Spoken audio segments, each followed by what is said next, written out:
Hi, hello and welcome to DEYA'S kitchen. இன்னைக்கு நம்ம சேனல்ல மீ கோரெங் ரெசிபி எப்படி செய்ய போகிறது அப்படின்னு தான் பார்க்க போகிறோம். இந்த மீ கோரெங் ரெசிபி வந்து இந்தோனேஷியா, மலேசியா, அப்புறம் சிங்கப்பூர் இந்த மாதிரி ஊர்களெல்லாம் ரொம்பவே பாப்புலரான ஒரு ரெசிபி. ரொம்பவே டிஃப்ரெண்ட்டாக என்னோட வே ஆஃப் ஸ்டைலில் நான் இன்றைக்கி உங்களுக்கு மீ கோரெங் ரெசிபி செஞ்சு காமிச்சிருக்கேன். ரொம்ப இன்ட்ரெஸ்டிங்காக இருக்கும், ஒரு நல்ல ஒரு டின்னராக இருக்கும் இந்த ரெசிபி. ஸோ வீடியோவை தொடர்ந்து ஸ்கிப் பண்ணாமல் பார்த்துட்டே இருங்க. நம்ம சேனலுக்கு இதுவரை நீங்கள் சப்ஸ்கிரைப் பண்ணல அப்படின்னா சப்ஸ்கிரைப் பட்டன் ப்ரெஸ் பண்ணிவிட்டு பக்கத்தில் உள்ள பெல் ஐக்கானை மறக்காமல் ப்ரெஸ் பண்ணிவிடுங்க. சப்ஸ்கிரைபர்ஸ் ரெசிபி பேஜ்னு சொல்லி பார்த்துடலாம். நம்ம அப்லோட் பண்ணுற ரெசிபிஸ் எல்லாத்தையும் நம்ம வியூவர்ஸ் செஞ்சு பார்த்துட்டு எனக்கு ஃபோட்டோ சென்ட் பண்ணுவாங்க. இது ப்ளம் கேக் யாழினி தேவக்கோட்டையிலேருந்து செஞ்சு போஸ்ட் பண்ணியிருக்காங்க. தென் இது பிஸ்கட் கேக் கிருஷ்ணவேணி தேவக்கோட்டையிலேருந்து செஞ்சு போஸ்ட் பண்ணியிருக்காங்க. நீங்களும் இந்த மாதிரி நம்ம ரெசிபிஸை செஞ்சிங்கன்னா எனக்கு ஒரு ஃபோட்டோ சென்ட் பண்ணுங்கள். நெக்ஸ்ட் வீடியோவில் நான் பப்ளிஷ் பண்ணுறேன். இப்போது நம்ம ரெசிபிக்குள்ளே போயிடலாம். இன்றைக்கி நான் ஸ்டிர் ஃப்ரைட் நூடுல்ஸ் செய்கிறதுக்கு ஒரு பாத்திரத்தில் தண்ணி கொதிக்க வச்சிட்ருக்கேன். தண்ணி நல்லா கொதிச்சதுக்கப்புறமா ஒரு 3 டீஸ்பூன் அளவுக்கு ரீஃபைண்ட் ஆயில் சேர்த்துக்கிறேன். இப்போது ஸ்பெகட்டி ஆட் பண்ணிக்கிறேன். எல்லா சூப்பர் மார்க்கெட்ஸ்லேயும் கிடைக்கும், இல்லை மளிகை கடையிலையும் கிடைக்கும். இது எம்டி நூடுல்ஸ்னு சொல்லுவோம் இல்லையா, ஸ்பெகட்டின்னு கூட சொல்லுவோம். ஸோ இதை வந்து அந்த தண்ணியில் போட்டுட்டு நல்லா வேக விட்டுக்கலாம். ஆயில் எதுக்கு சேர்த்தேன் அப்படின்னா நல்லா ஒன்றோட ஒன்று ஒட்டாமல் ஸ்டிக்கியாக இல்லாமல் நமக்கு தனித்தனியாக நமக்கு கிடைக்கும். அதோட பொங்கி வெளியில் வராது, அதனால தான் நம்ம ஆயில் சேர்க்குறோம். இது நல்லா பாயில் ஆகிடுச்சு. இதை ஃபில்டர் பண்ணிவிட்டு ஒரு ஓரமாக எடுத்து வச்சிடலாம். இப்போ கொஞ்சம் சிக்கன் பீசஸ் எடுத்திருக்கேன். நீங்கள் வெஜ்ஜாக இருந்தீங்க அப்படின்னா பன்னீர் சேர்த்துக்கலாம் இதுக்கு பதிலாக. ஸோ இதில் வந்து கொஞ்சமாக பெப்பர் அப்புறம் சால்ட்டு சேர்த்துட்டு நல்லா ரப் பண்ணிக்க போகிறோம். ஏன்னா இந்த சிக்கனில் வந்து கொஞ்சம் காரமும் உப்பும் சார்ந்து இருந்தது அப்படின்னா தான் நல்லாயிருக்கும். அதனால தான் பெப்பர் பவுடர் சேர்த்துருக்கேன். இதை நல்லா இப்படி பெசரி எடுத்து வச்சிடலாம். நீங்கள் இது சேர்க்க விருப்பம் இல்லைன்னா பன்னீர் சேர்த்துக்கோங்க. இப்போ கொஞ்சமாக மைதா மாவை எடுத்திருக்கேன். அதில் கொஞ்சம் சால்ட் சேர்த்துட்டு நல்லா மிக்ஸ் பண்ணி விட்டுக்கிறேன். இப்போது நம்ம அங்கே எடுத்து வச்சுருந்தோம் இல்லையா சிக்கன், பெப்பர் அண்ட் சால்ட்டு சேர்த்துட்டு அதை இதில் ஆட் பண்ணிக்கலாம். இதில் ஆட் பண்ணிவிட்டு நல்லா இது மேலே கோட் ஆகணும். எல்லா பக்கமும் நல்லா கோட் ஆகிற மாதிரி சிக்கனை நல்லா டிப் பண்ணிக்கோங்க இந்த மைதா மாவில். இப்போது இதை எடுத்து நம்ம ஃப்ரை பண்ண போகிறோம். ரொம்ப டீப் ஃப்ரைலாம் வேணாம்.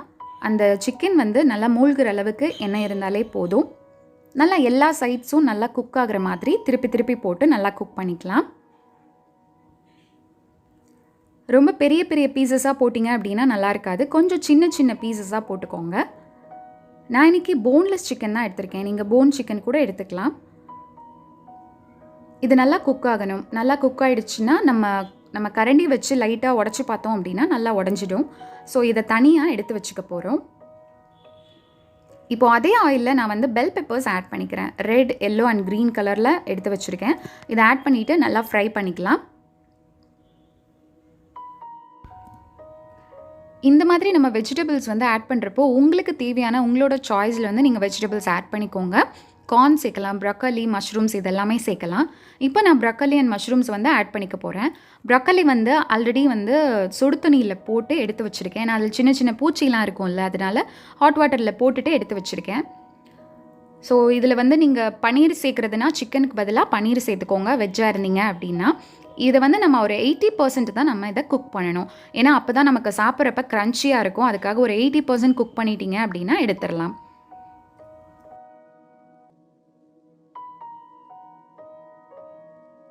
இப்போது அதே ஆயிலில் நான் வந்து கொஞ்சம் சாப்டு கார்லிக், பூண்டு வந்து சின்னதாக வெட்டி சேர்த்துக்கிட்டேன். ஆனியன்ஸ் வந்து கொஞ்சமாக ரஃப்லி சாப்டு தான் சேர்த்துருக்கேன். கொஞ்சம் பெருசு பெருசாக வெட்டி தான் வெங்காயம் சேர்த்துருக்கேன். இது ரெண்டையும் நல்லா வதக்கி விட்டுக்கலாம். ரெண்டும் சேர்த்து நல்லா ஃப்ரை ஆகி வரப்பே நமக்கு ஒரு நல்ல ஒரு அரோமா கிடைக்கும். நமக்கு ஒரு நல்ல ஸ்மெல் கிடைக்கும். ரெஸ்டாரண்ட்டில் போன ஒரு ஃபீல் கிடைக்கும். இப்போ வந்து 2 தக்காளி வந்து நல்லா மிக்சர் ஜாரில் போட்டு பேஸ்ட் பண்ணி ஆட் பண்ணிக்கிறேன். நீங்கள் இந்த தக்காளிக்கு பதிலாக நீங்கள் டொமேட்டோ கெச்சப் கூட நீங்கள் ஆட் பண்ணிக்கலாம். நல்லா அந்த ஒரு புளிப்பு டேஸ்ட் வரும் இல்லையா, அதுக்காக தான். நல்லா 2 பழுத்த தக்காளி எடுத்து ஆட் பண்ணிக்கிறேன். இப்போது கொஞ்சம் நேரம் விட்டிங்க அப்படின்னா அந்த ஆயில் வந்து செப்பரேட் ஆகி வரும். அந்த டைமில் சில்லி பேஸ்ட் ஆட் பண்ணிக்க போகிறோம். நான் ஒரு 2 டேபிள் ஸ்பூன் அளவுக்கு சில்லி பேஸ்ட் வந்து ஆட் பண்ணுறேன். ஏன்னா காரத்துக்கு நம்ம எதுவுமே சேர்க்கலை. நீங்கள் இதுக்கு சில்லி பவுடர் சேர்த்தாலும் ஓகே, பட் சில்லி பேஸ்ட் இருந்தால் தான் நல்லாயிருக்கும். சப்போஸ் சில்லி பேஸ்ட் இல்லை அப்படின்னா 4 கார மிளகா இருக்கும்ல, அந்த காஞ்ச மிளகா அதை எடுத்து சுடு தண்ணியில் ஊற வச்சுட்டு நல்லா மிக்சர் ஜாரில் போட்டு பேஸ்ட் பண்ணிட்டீங்க அப்படின்னா நமக்கு சில்லி பேஸ்ட் ரெடி ஆகிடும். ஸோ அதை ஆட் பண்ணிக்கோங்க. இப்போது தேவையான அளவு உப்பு சேர்த்துக்கோங்க. நல்லா இதை வதக்கி விட்டுக்கலாம். இந்த தக்காளியோட அந்த புளிப்பு, சில்லி பேஸ்ட்டோட அந்த காரம் எல்லாமே சேர்ந்து ஒரு நல்ல ஒரு டேஸ்ட் கிடைக்கும் நமக்கு. இப்போ நம்ம ஃப்ரை பண்ணி வச்சுருந்த அந்த சிக்கன் பீசஸை ஆட் பண்ணிக்கலாம். சப்போஸ் பன்னீர் ஃப்ரை பண்ணி வச்சுருக்கீங்கன்னா அதை ஆட் பண்ணிக்கோங்க. ஏன்னா சிக்கனில் வந்து நம்ம பெப்பர் அண்ட் சால்ட் மட்டும் தான் சேர்த்துருந்தோம். இப்போ இதோட போட்டு நம்ம நல்லா சாட்டே பண்ணிவிட்டு கொஞ்ச நேரம் இதை வேக விட போகிறோம். ஸோ அப்போ வந்து அந்த சிக்கனுக்குள்ளே வந்து எல்லா காரம், அந்த புளிப்பு எல்லாமே வந்து ஆட் ஆகிடும். ஒரு 3லேருந்து 4 நிமிஷம் மூடி வச்சு இதை வேக விட போகிறோம். இப்போது நல்லா குக் ஆகிடுச்சு சிக்கன். 3 to 4 மினிட்ஸ்க்கு அப்புறம் ஓப்பன் பண்ணியிருக்கேன். இப்போது நம்ம பாயில் பண்ணி ஃபில்டர் பண்ணி வச்சுருந்தோம்ல அந்த ஸ்பெகட்டி எம்டி நூடுல்ஸ், அதை ஆட் பண்ணிக்கலாம். நம்ம எப்போதுமே நூடுல்ஸ் செய்கிறப்போ இந்த நூடுல்ஸ்க்குன்னு ஒரு ஸ்டிரர் இருக்கும். அது வச்சு நம்ம எடுத்து விட்டோம் அப்படின்னா தான் நமக்கு அந்த நூடுல்ஸ் வந்து உடையாமல் நீளமாக நல்லா கிடைக்கும். ஸோ அது இல்லாத பட்சத்தில் நம்ம ஒரு 2 கரண்டி இந்த மாதிரி எடுத்துகிட்டு இந்த மாதிரி மேலே எடுத்து உதிர்த்து விட்டோம் அப்படின்னா நல்லாயிருக்கும். ஸோ அந்த மாதிரி பண்ணிக்கோங்க. அப்போ தான் நமக்கு உடையாமல் நூடுல்ஸ் வந்து ரொம்ப அழகாக கிடைக்கும். இப்போ கொஞ்சம் பெப்பர் பவுடர் வந்து மேலே ஆட் பண்ணிக்கிறேன். நான் ஒரு டேபிள் ஸ்பூன் அளவுக்கு பெப்பர் பவுடர் ஆட் பண்ணிக்கிட்டேன். ஏன்னா லாஸ்ட் அந்த டச்சில் வந்து நம்ம அந்த பெப்பர் பவுடரை ஆட் பண்ணினோம் அப்படின்னா தான் நல்லாயிருக்கும் ஒரு டேஸ்ட்டு. ஸோ அகெயின் வந்து அதே மாதிரியே நல்லா நூடுல்ஸ் எல்லாம் உதுத்து விட்டுக்கோங்க.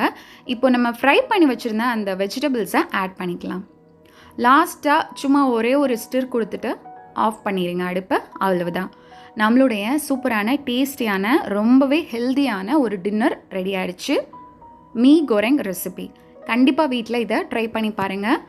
ட்ரை பண்ணி சாப்பிட வேண்டிய ஒரு மஸ்ட் ரெசிபி அப்படின்னு சொல்லலாம். ஏன்னா அவ்வளோ டேஸ்டியாக இருந்தது.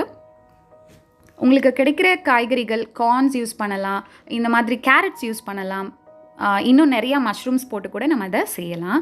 ஸோ கண்டிப்பாக செஞ்சு பார்த்துட்டு எனக்கு ஒரு ஃபோட்டோ சென்ட் பண்ணுங்கள். டிஸ்கிரிப்ஷன் பாக்ஸில் என்னோடய இன்ஸ்டா பேஜோட ஐடி, எஃபி பேஜோட ஐடி ஆட் பண்ணியிருக்கேன். கண்டிப்பாக போய் விசிட் பண்ணுங்கள். நீங்கள் அதுக்கு கூட என்னை டேக் பண்ணலாம் உங்கள் ஃபோட்டோஸ் எடுத்து சென்ட் பண்ணிவிட்டு. ஸோ வீட்டில் எல்லோரும் இந்த கோவிட் டைமில் லாக்டவுனில் ரொம்பவே சேஃபாக இருங்க. வீட்லேயே ஹெல்தியான ஒரு சாப்பாடாக எடுத்து சாப்பிடுங்க. So be safe. அண்ட் இதுவரை நீங்கள் நம்ம சேனல் சப்ஸ்கிரைப் பண்ணலை அப்படின்னா சப்ஸ்கிரைப் பண்ணிவிட்டு பக்கத்தில் வர பெல் ஐக்கானை மறக்காமல் ப்ரெஸ் பண்ணிவிடுங்க. பிடிச்சிருந்தது அப்படின்னா லைக் பண்ணிவிட்டு மற்றவங்களுக்கும் ஷேர் பண்ணுங்கள். தேங்க்ஸ் a lot ஃபார் வாட்சிங். Take care and bye bye.